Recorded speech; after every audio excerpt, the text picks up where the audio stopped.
আসসালামু আলাইকুম। অনার্স এবং ডিগ্রি এর মধ্যে পার্থক্য কি কি এটা নিয়ে আমরা কথা বলবো এখন। অনার্স ভার্সেস ডিগ্রি, অনার্সটা কি এবং ডিগ্রিটা কি, এই দুইটার মধ্যে পার্থক্য কি কি? অনার্স হচ্ছে স্নাতক সম্মান, অনার্স, এবং ডিগ্রি হচ্ছে পাস কোর্স, স্নাতক পাস বলতে পারি আমরা। একটা হচ্ছে স্নাতক সম্মান আর একটা হচ্ছে পাস কোর্স বা স্নাতক পাস বলতে পারি আমরা ডিগ্রি। অনার্স হচ্ছে 4 বছর মেয়াদী কোর্স, 4 বছর মেয়াদী একটা কোর্স হচ্ছে অনার্স, এবং ডিগ্রি হচ্ছে 3 বছর মেয়াদী একটা কোর্স। অনার্স হচ্ছে 4 বছরের আর ডিগ্রি হচ্ছে 3 বছরের। অনার্স 4 বছর এবং ডিগ্রি 3 বছর। এবং অনার্স হচ্ছে নির্দিষ্ট বিষয়ে গভীরভাবে পড়ানো হয়। অনার্সে নির্দিষ্ট কোনো একটা সাবজেক্টে, নির্দিষ্ট কোনো ডিপার্টমেন্টে, নির্দিষ্ট সাবজেক্টে গভীরভাবে পড়ানো হয়। ওই সাবজেক্ট রিলেটেড আরো যা যা পড়তে হয়, ওই সাবজেক্টটা সম্পর্কে ভালোভাবে জানতে হলে যা যা পড়তে হয় তার সবই অনার্সে পড়ানো হয়, শেখানো হয় এই 4 বছর জুড়ে।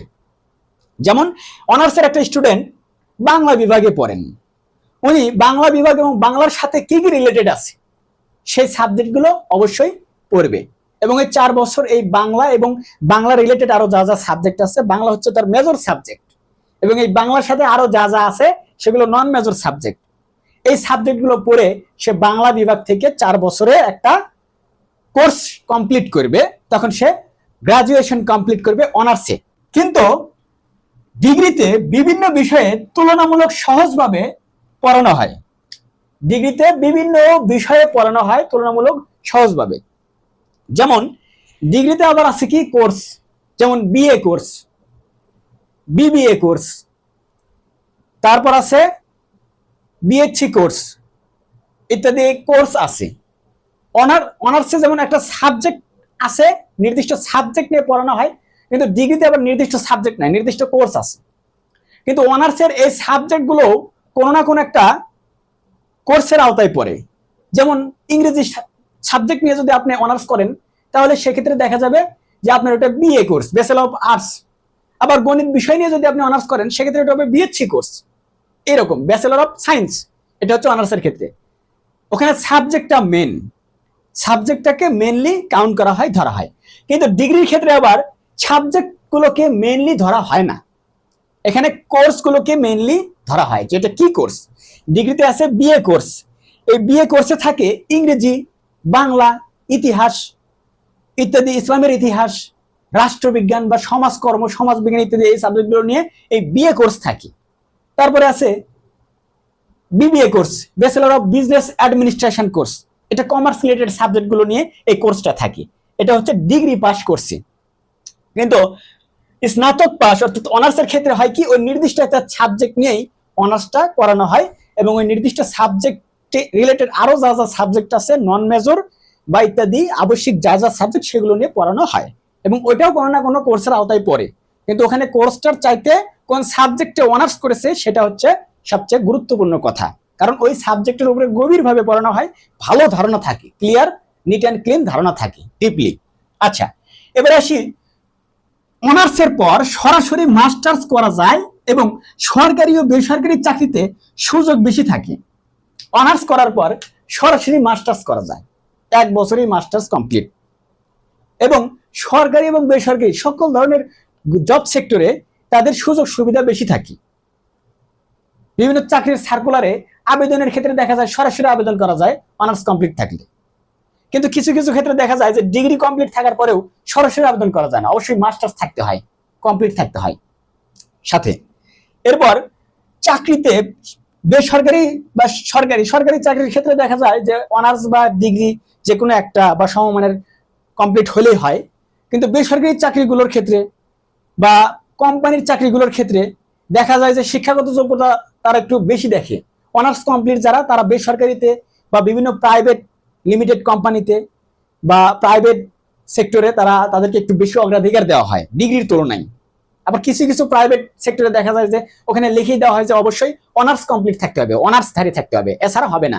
সেক্ষেত্রে ওখানে ডিগ্রিরা সুযোগটা পায় না।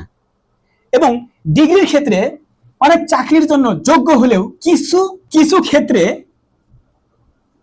কিছু ক্ষেত্রে অনার্সধারীরা অগ্রাধিকার পেয়ে থাকে। ডিগ্রিরাও ডিগ্রি পাশ করেও দেশের জব সেক্টরের খোঁজ নিয়ে দেখা গেছে ডিগ্রি পাশ করেও অনেকে বিসিএস ক্যাডার হয়েছেন, ডিগ্রি পাশ করেও অনেকে ভবিষ্যতে অনেক ভালো ভালো জায়গায় চলে গেছেন, ডিগ্রি পাশ করেও ভালো ভালো সেক্টরে ভালো ভালো জব করতেছেন। আবার অনার্স পাশ করেও অনেকে পাচ্ছেন না। সেক্ষেত্রে ডিগ্রিটাকেও আসলে সব দিক থেকে ছোট করে দেখার কিছু নাই, কিন্তু ডিগ্রির চাইতে অবশ্যই অনার্সটা একটু এগিয়ে থাকবে, এটা আমাদের মাথায় রাখতে হবে। এবং অনার্স এবং ডিগ্রিতে ভর্তি হওয়ার যে যোগ্যতা, অনার্সে অবশ্যই একটা মিনিমাম কোয়ালিফিকেশন নিয়ে অনার্সে ভর্তি হতে হয়। ডিগ্রিতেও আছে কিন্তু সেটা কম কোয়ালিফিকেশন, ম্যাক্সিমাম স্টুডেন্টরা সেই কোয়ালিফিকেশনটা অর্জন করতে পারে। কিন্তু অনার্সের ক্ষেত্রে এখন বর্তমানে অ্যাডমিশন পরীক্ষা দিতে হচ্ছে আবার। মাঝখানে অনেক বছর অনার্সে ভর্তি পরীক্ষা ছিল না জাতীয় বিশ্ববিদ্যালয়গুলোতে, এখন আবার নতুন করে ভর্তি পরীক্ষা দিয়ে সেখানে চান্স পেয়ে একটা সিট পেতে হচ্ছে অনার্সধারীদের। সেখানে চান্স না পাইলে বা সিট না পাইলে দেখা যাচ্ছে তাকে আবার ডিগ্রিতে ভর্তি হতে হচ্ছে। কিন্তু বর্তমানে এখনো ডিগ্রিতে ওই চয়েস দেওয়ার মাধ্যমে বা ন্যূনতম জিপিএ থাকলেও তারা এই ডিগ্রিতে ভর্তি হতে পারে, কিন্তু অনার্সে এই সুযোগ সুবিধাটা নাই। তো সেক্ষেত্রে এটাও বলা যায় যে যারা অনার্স করতে পারে না তারা ডিগ্রির দিকে যায় ম্যাক্সিমামই। খুব কমই স্টুডেন্ট আছে যারা অনার্স করার যোগ্যতা থাকার পরেও ডিগ্রির দিকে যায়। যেমন ডিগ্রি এবং অনার্সে আবার কিছু সুযোগ সুবিধার বিষয় আছে। ডিগ্রিতে পড়াশোনার চাপ কম, এবং এই 3 বছরে সহজ একটা কোর্স নিয়ে যারা পড়ে তাদের চাপটা খুবই কম থাকে, পরীক্ষাগুলোর চাপ কম, পড়াশোনার চাপ কম, একাডেমিক চাপ কম, এবং যে একটা ফাইন্যান্সিয়াল যে একটা বিষয়, খরচের যে ব্যাপারটা টাকা পয়সা জনিত, এই খরচটাও ডিগ্রিতে কম, অনার্সে তুলনামূলক বেশি। এবং অনার্সে একটু ক্লাসটা বেশি করতে হয়, পড়াশোনাটা বেশি করতে হয়, যেটা আবার ডিগ্রিতে তার তুলনায় অনেক কম। এবং অনার্সে সাধারণত এই উপবৃত্তিজনিত কোনো সুযোগ সুবিধা দেওয়া হয় না, কিন্তু ডিগ্রিতে আবার উপবৃত্তিজনিত সুযোগ সুবিধা আছে। ডিগ্রিতে দেখা যায় যে 60%, 70% বা অনেকেই উপবৃত্তি পায়। এবং চাকরির পাশাপাশি বা কোনো একটা কাজের পাশাপাশি যদি কেউ গ্রাজুয়েশন করতে চায় তাহলে তার জন্য অনার্সের চাইতে ডিগ্রিটা সহজ হয়। ডিগ্রি করে এই চাকরির পাশাপাশি পড়াটা খুবই সহজ হয়, এটা আবার মাথায় রাখতে হবে।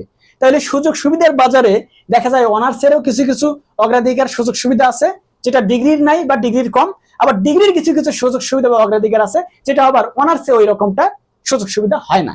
এটা আমাদের বুঝতে হবে। কিন্তু আমাদের যে বিষয়টা মেইনলি ফোকাস করতে হবে সেটা হচ্ছে বর্তমান দেশের বাজারে যে জব সেক্টরের যে অবস্থা, সেক্ষেত্রে আসলে ডিগ্রি অর্জন বা অনার্স কমপ্লিট করা এটার পাশাপাশি ভালো কোনো বিষয় স্কিল, ভাষাগত, যেমন ইংরেজি ভাষাগত একটা ভালো একটা দক্ষতা অর্জন করা, এবং কম্পিউটার রিলেটেড বিভিন্ন দক্ষতা অর্জন করা, বা গাণিতিক বিষয়ে বিভিন্নভাবে দক্ষতা অর্জন করা, যে কোনো একটা কাজে এক্সপার্ট হওয়া এবং নিজেই সফল উদ্যোক্তা হতে পারবো এরকম কোন একটা স্কিল নিজে অর্জন করা, এটা এখন খুবই ইম্পর্টেন্ট।